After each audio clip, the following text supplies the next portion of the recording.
Hello, everyone. I was on a little bit of a break, but I'm back with some more chess content today. Today, I want to talk about rooks, which are the powerful pieces that I feel beginning players often fail to utilize to their fullest potential. So, if you guys want to learn more about how to activate your rooks and win games, then this video is going to be for you. However, I do owe you the final solution to this puzzle from the video from last time. So, I'm sure most of you have forgotten by this point, but the puzzle last video was this position that we see in front of us, and I broke it down from basically a rookie level player or novice all the way up to expert level. And I left you guys on a little bit of a cliffhanger. So just to recap, basically, where we left off last time with this puzzle, we pretty much figured out that white should be ahead here, or we thought white would be ahead here, and that's by this combination of moves here. Rook h7, king a5, and then rook up to h8. Now I'm not really allowing this king to get in the way of this check anymore. So then we have this pawn promotion here, but then the rook would swing over for the check, hitting the king and capturing this queen. And we thought, okay, white should be ahead here if everybody plays perfectly. But if you remember, I mentioned that a grandmaster reviewed this game many years later and figured out that this game should actually end in a draw if both players play perfectly. So that's what I'm going to show you guys today. So if you want to check out the puzzle from last time, please check my last video. And if you just want to figure out the draw that should occur here, please pause it again. And I'll give you a few seconds before I show you guys the draw. Okay, so we're going to go ahead now. So the key here for black is after rook h7, instead of playing the king a5 move that I played before, black should immediately promote this pawn. And after the rook swings over to deliver check, the king needs to go to a5. And then if you guys can see this, we have the a7 check. And the key here is for black to go back to b4. And that's very important because if white captures this queen now, this game ends in a draw by stalemate. And stalemate is when the black king is not in check, but there are no legal moves for the black king or any black piece to make to stay out of check. So it's black's turn to move here, and you'll notice that the bishop covers all these squares. The white king is covering this square, right? The white pawn here is covering this square, and the rook is covering this entire file. This king actually has nowhere to go, cannot move. And because this pawn is locked up, this pawn also can't move. So this game is a stalemate, and this is how it will end if black plays the sequence of moves that he should be playing. The other alternative here is if white notices that this would be a stalemate, the only other thing white can really do is check the king again. And since the king, again, can't go to any of these squares here, the king's going to have to go back. And white's only possible move here is to go back to a7. So here we have a perpetual check draw. So two different types of draws, but black plays his cards right. This game should end in a draw, and that was the Grandmaster solution. So I hope you guys enjoy that. Okay, so now we're going to talk for a bit about rooks. But before we get started, I just wanted to remind you all to please hit the like and subscribe button and share the video with your friends. I appreciate all of you. So, rooks. They are the second most powerful pieces in the game behind the queen. They're worth 5 points, which is more than knights and bishops. And actually, 2 rooks together are actually worth more than the queen. And as you will see in a little bit, I'll show you how 2 rooks can actually dominate the game, given the right set of circumstances. But oftentimes, beginning players don't know how to utilize the rooks. They don't know where to develop them. They don't know what to do with them. So they end up really not being as impactful as they could be. So I guess first question is, how do we typically develop rooks? And normally the first way to do that, the first step in doing that is by connecting the rooks. And what do we mean by connecting? So we have this position here in front of us with white to move. We traded a couple pieces already. We've made some development. And I guess pause the video here. What would be the best move for white to continue developing here? What would be your move that you would pick? So if you caught bishop to b2, then congratulations, you're awesome. This is an excellent move for a bunch of reasons. So first, we're developing the bishop here. Second, we are developing the bishop and attacking one of black's undefended pawns, which is great. And the third thing we're doing is we're connecting these rooks here. So these rooks are now communicating with each other.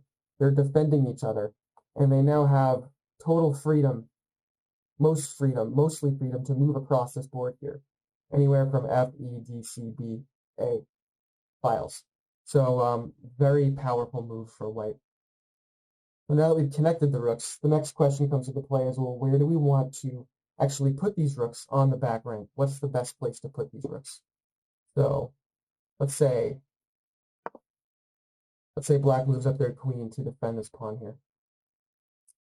Okay, so I guess the best general answer for where to develop rooks and where to put your rooks would be look for open files, semi-open files, or files that you're looking to open up shortly.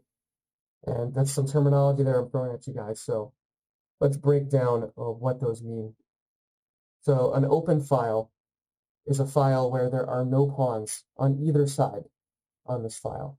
And by the way, a file is an up and down portion of the board. Those are files. So we're looking for a file with no pawns on them, essentially. And the reason we want to do that with rooks is because we want to give rooks the flexibility and the freedom to basically move up and down the board as we need to attack enemy pieces, pawns, and attack the enemy king if necessary or if possible. So we want to give all of our pieces, including rooks, as much freedom as they can. So that's basically the goal. So after I just gave you guys that definition for open files, see if you can figure out what open files we have on this board. And I'll give you a few seconds. Okay. So the open file here is the D file. And you can see here that there are no pawns anymore on this file. So this is actually the only open file in the game right now. The reason why this is so important to have pawns is because, kind of similar to what's going on here and what you'll see in a lot of your games, pawns end up running into each other and basically locking positions up. And this is not something that we want to see here. This is not something we want to be behind as a rook. Okay? So we have this D file here that's open. This would be a beautiful place for a rook to go. Now, semi-open files I mentioned as well. It's another good place to put your rooks. Now, what a semi-open file is a file where there's only a pawn of one color on. So, just for an example, the E file here is not semi-open because each side has a pawn here.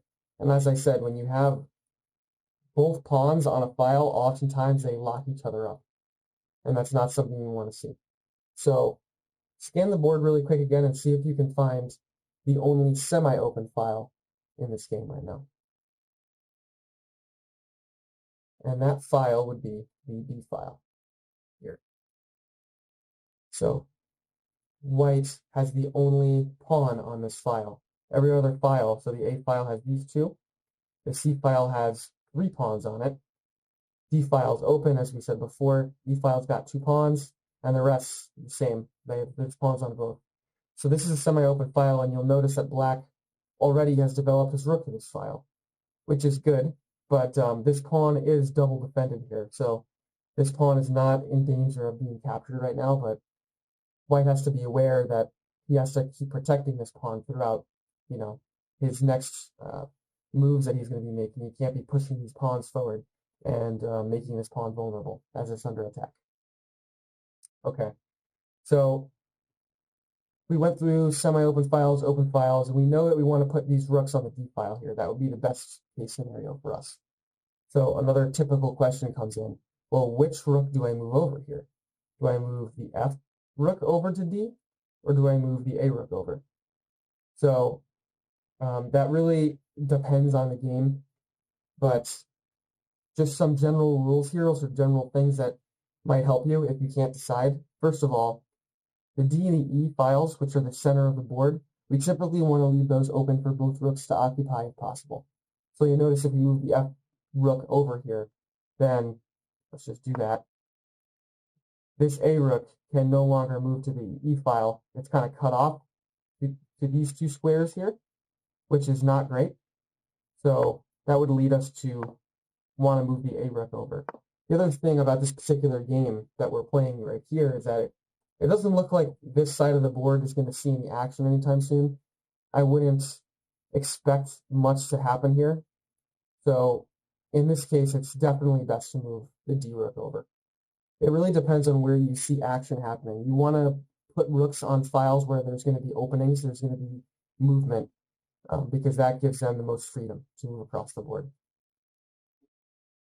All right, now we're going to switch over to a new board, new position, where I can highlight another important concept that I wanted to explain to you guys regarding rooks. So here, this position with white to move, both sides have 2 rooks. In fact, both sides are totally equal in material. The main difference here is that white is currently owning this E file, which is the only open file in the game. So that's a good start for us. But what is better than a rook on an open file? Kind of a trick question. The correct answer is 2 rooks on an open file. Once you put these 2 rooks on here, they're dominating this file. And a good rule of thumb in chess is if you can double up your rooks on an open file, you're more than doubling their power. So you're basically multiplying the power here of rooks. So this is always, not always, it's typically a good solution, a good strategy to go for in the game. And you notice now, black really can't challenge this file anymore. So if black decides to put his rook here, he's losing both rooks. And because actually he hasn't moved any of these pawns, it's actually checkmate. So he moves that rook, and we're going to capture both of them and deliver checkmate here. So very good position for white. I'm going to go back one step here. So let's say instead of doubling the rooks here, white decides to play b4. Okay.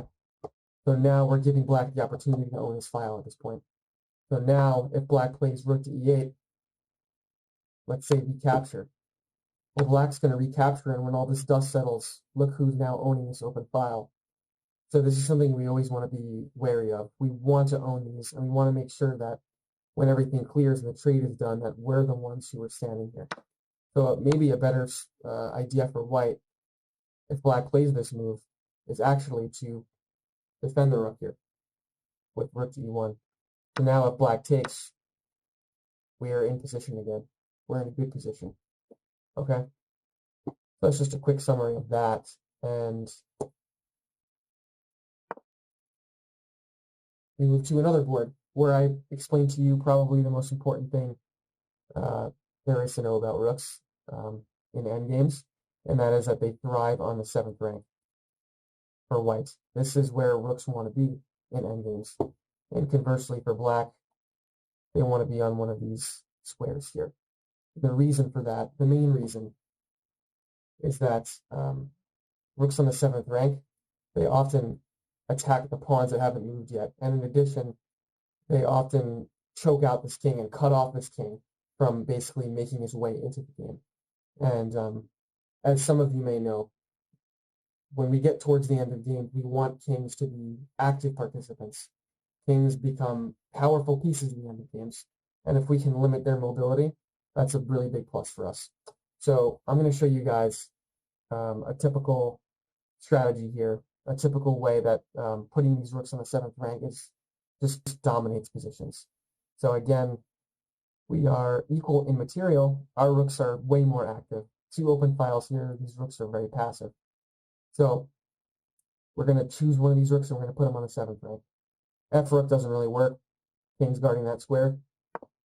So we're going to put our D rook there. And you'll notice right off the bat, this rook is attacking this weak b7 pawn. Okay, so black's going to have to try to defend this somehow. So the only way is by moving one of these rooks here. So let's say black plays a rook here, defending. Now we bring our 2nd rook onto the 7th rank. And this is such a powerful move in chess having 2 rooks on the 7th rank that actually has a nickname, and the nickname is pigs on the 7th. And the reason they're called pigs is because they often eat up all the pieces that are unfortunate enough to be remaining on this rank when this happens. So that's just an example of how crazy powerful these are. So once we have these 2 rooks here, we have some options. The first option, which you might notice, is this pawn here.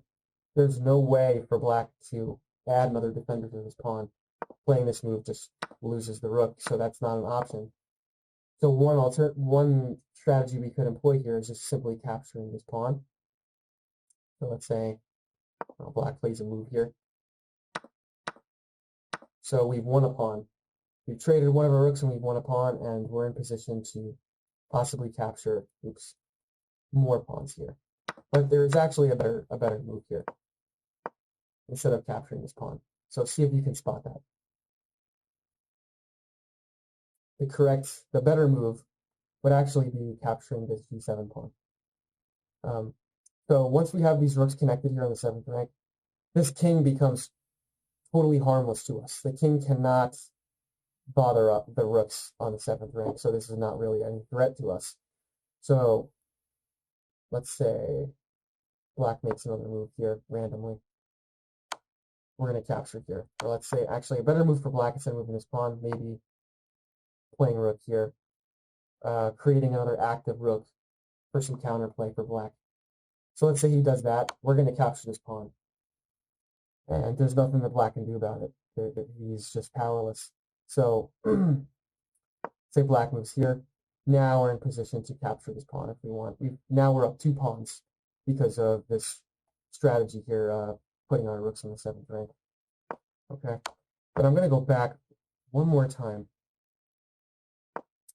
after we put our rooks here. I'm going to illuminate one final reason why this is so powerful, and that's because this can lead to a lot of checkmating attacks. So we've got, let's say black makes a move trying to trade the rooks at this point. Let's say black plays rook to f8. He wants to get rid of them, so he wants us to trade. He doesn't like the fact that these are on the 7th rank.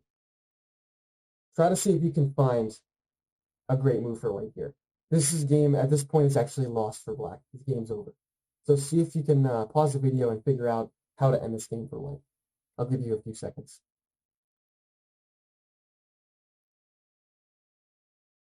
Okay. So the move here, again, is rook captures on g7. And the key here is that black's rook is actually preventing its king from escaping our checks at this point. It's kind of cutting off the king's mobility again. So we play rook g7 check. The black king only has one move here. That's h8. We're going to play h7 check. Again, black only has one move with the king. That's here. And we deliver the final blow. King has nowhere to run. This is covered. These rooks are protecting themselves, and that is checkmate. So this is a pretty common checkmating technique. And, you know, it doesn't have to be with your opponent's rooks. Sometimes, this could be a knight in this position also, preventing the black king from escaping. And this is just common, and it's something that every chess player should know how to do. Okay, I think that pretty much wraps up the lesson today. Hopefully your guys' heads aren't spinning too much. But I did want to leave you guys with a puzzle. And this puzzle really, hopefully, will drive home some of the lessons that I taught you guys, specifically the last lesson about pigs on the 7th. So this game was a real game. It was Jose Raul Capablanca with the white pieces versus Walbret in 1909. So this is a position we have in front of us with white. And you'll notice that we actually have pigs on the 7th here. And you'll notice that this is fairly similar to the checkmating scenario that we just had, but not quite. So why don't you guys pause the video here. First of all, see if you can figure out what the difference is between this video, or this puzzle, and the last puzzle we just had. What's preventing us from delivering the checkmate with the pigs on the 7th here? And then secondly, after you guys figure that out, see if you can figure out the idea that Capablanca had here. to win the game for him. So I'll give you guys a few seconds.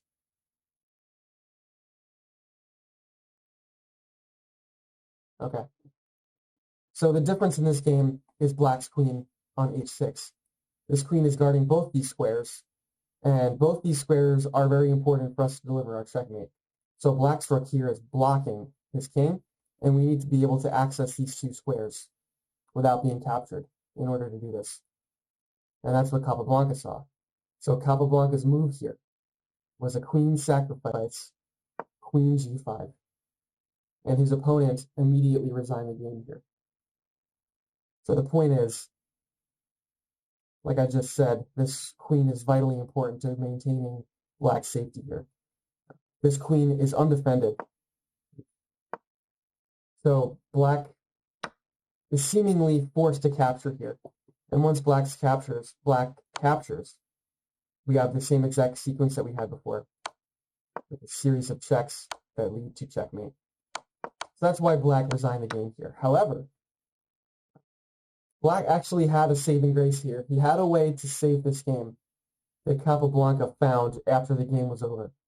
So if you guys want, you can pause the video again and see after queen g5 if there's a way for black to save the game and continue fighting on.